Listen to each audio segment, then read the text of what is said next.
Finally నేను అనుకున్న రోజు అయితే వచ్చేసిందండి. ఎప్పుడో 5th మంత్లో చేస్తారు బేసిక్గా. మా సైడ్ అయితే 5th 7th అందరి దగ్గర అంతే అనుకుంటా శ్రీమంతము. కానీ అప్పుడు తాతయ్యది సంవత్సరికం కాలేదనేసి పోస్ట్ పోన్ అయిపోయింది. సో 9th మంత్ పడిన 2 డేస్లోనే వెంటనే అసలు 8th మంత్ ఎండింగ్కి మమ్మీ వాళ్ళైతే అన్నీ అరేంజ్ చేశారు. మొత్తానికి 9th మంత్ పడిన వెంటనే శ్రీమంతం అయితే చేశారండి. ఎందుకంటే ఏ టైం ఎలా ఉంటుందో తెలియదు కదా. మళ్ళీ అదొక్క ఆశ మిగిలిపోయింది. అసలే ఫస్ట్ టైం కదా, మిగిలిపోయింది అనుకో బాగా డిసప్పాయింట్ అవుతాను అనేసి వెంటనే చేసేసారు.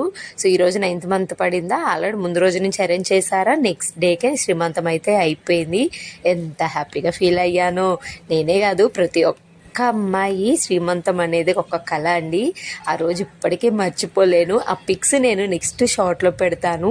అప్పట్లో ఏముంది, సెల్ ఫోన్లో తీసిన పెద్ద పెద్దగా ఏమి ఇంట్లోనే చేశారు.